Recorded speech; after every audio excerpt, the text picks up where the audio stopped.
Alright guys, so now that we've seen functions through tables, the goal for this note is to be able to recognize which function we have based on its equation and how the equation is built.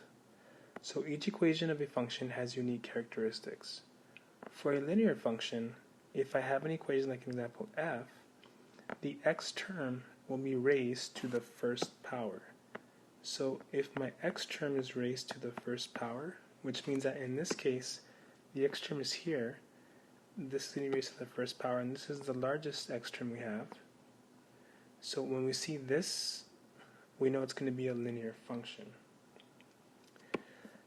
For a quadratic function, in this case, if I have more than just an x term, but here an x squared term, the x squared term, if it's the largest term that we have, if it's raised to the second power, or it's squared, that tells me that in this case, this will be a quadratic function.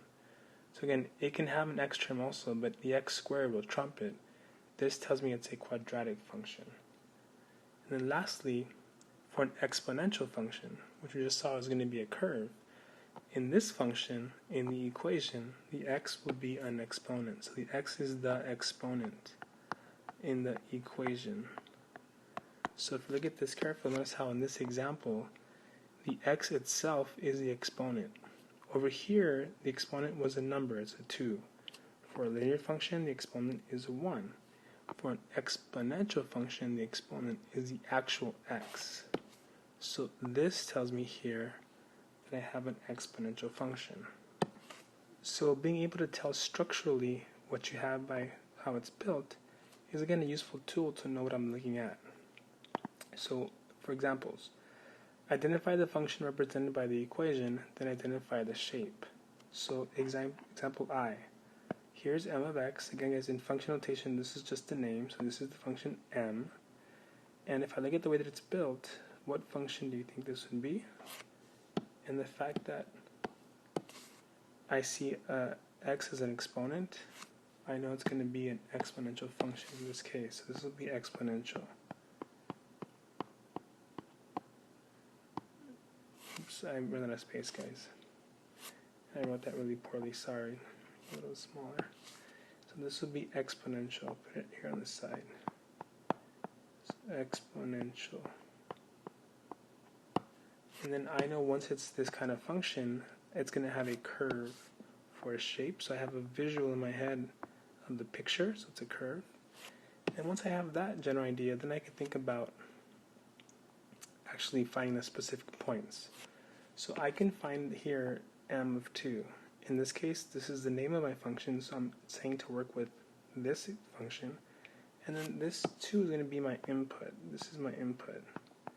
So I'm going to input that into the function. What that means is m of 2 is equal to, and I just write this function, so in this case it's 3 to the x power.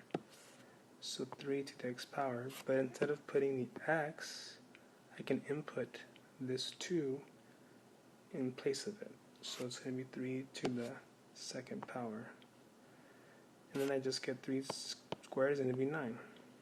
So m of 2 equals to 9. In other words, in the table, here's m of 2. So input is 2, output's 9. And then to finish this question, I can do the exact same thing for the other 3 blanks. So I can input a 0, input a 1, input a 3, and I can just simply write down what comes out. For example, what's m of 0?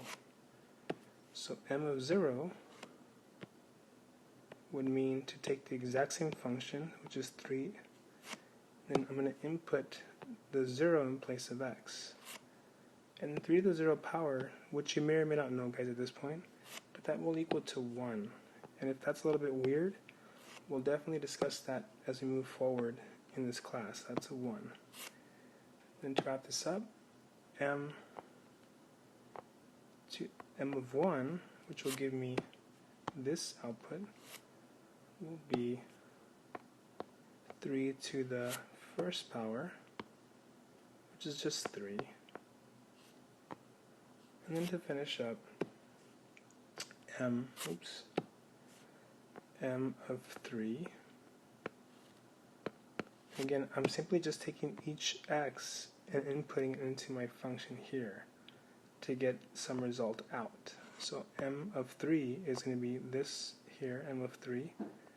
And if I work this out, I get 3 to the third power, which is 3 times 3 times 3, which is, sorry guys, I'm on the page, 27. I'm being a little bit messy, so please write it neat on your paper. So that completes that example.